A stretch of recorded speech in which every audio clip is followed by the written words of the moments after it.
Mummy papa आ रहे हैं। Phone की घंटी तो सुना, मगर आलस की वजह से रज़ाई में ही लेटी रही।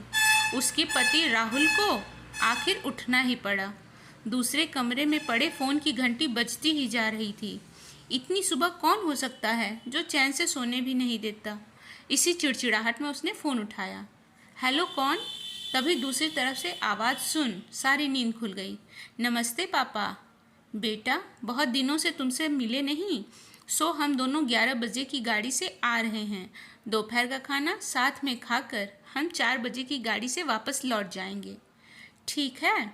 हाँ पापा, मैं स्टेशन पर आपको लेने आ जाऊंगा।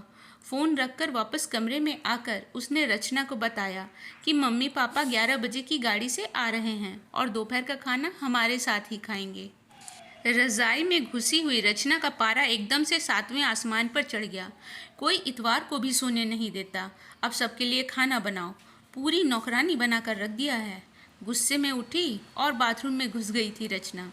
राहुल हक्का बक्का हो उसे देखता ही रह गया। जब वो बाहर आई तो राहुल ने पूछा, क्या बनाओगी? गुस्से से भरी रचना ने तुनक के जवाब दिया, अपने आप को तल के खिला दूंगी।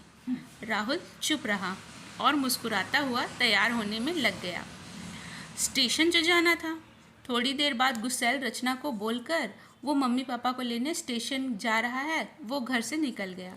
रचना गुस्से में बड़बड़ाते हुए खाना बना रही थी। दाल सब्जी में नमक मसाले ठीक है या नहीं, उसकी परवाह किए बिना बस कड़छी चलाए जा रही थी। कच्चा पक्का खाना बना, बेमन से पराठे तलने लगी। तो कोई कच्चा हो तो कोई जला हुआ। आखिर उसने सब कुछ ख़त्म किया और नहाने चली गई। नहा के निकली और तैयार होकर सोफे पर बैठकर मैगज़ीन के पन्ने पलटने लगी। उसके मन में तो बस यही चल रहा था कि सारा संडे ख़राब कर दिया। बस अब तो आएँ, खाएं और वापस जाएं।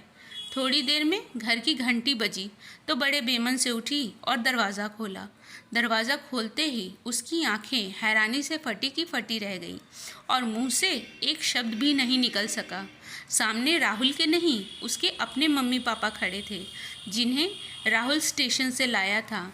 मम्मी ने आगे बढ़कर उसे झिंझोड़ा। अरे क्या हुआ? इतनी हैरान परेशान क्यों लग रही हो? क्या राहुल ने बताया नहीं कि हम आ रहे हैं? जैसे मानो रचना की नींद टूटी हो।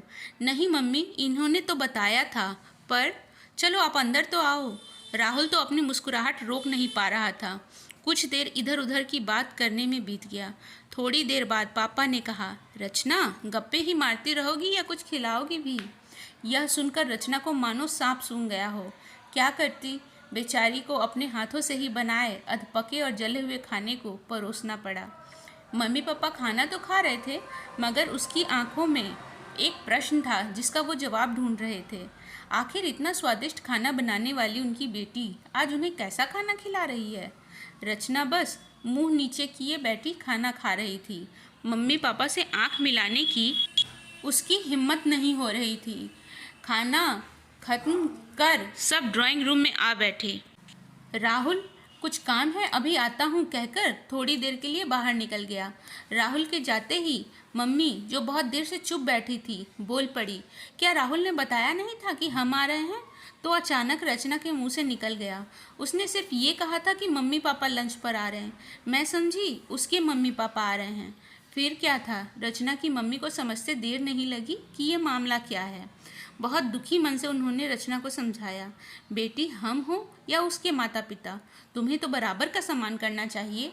मम्मी पापा क्या, कोई भी घर आए तो खुशी खुशी अपनी हैसियत के मुताबिक उनकी सेवा करो बेटी। जितना किसी को सम्मान दोगी उतना तुम्हें ही प्यार और इज्जत मिलेगी। जैसे राहुल हमारी इज्जत करता है, उसी तरह तुम्हें भी उसके माता पिता और उसके संबंधियों की इज्जत करनी चाहिए। रिश्ता कोई भी हो, हमारा या उसका, कभी फर्क नहीं करना। रचना की आंखों में आंसू आ गए और अपने को शर्मिंदा महसूस कर उसने मम्मी को वचन दिया कि आज के बाद फिर ऐसा कभी नहीं होगा। फ्रेंड्स, मेरी ये स्टोरी अगर आपको अच्छी लगी हो तो वीडियो को लाइक करें और चैनल को सब्सक्राइब करना ना भूलें।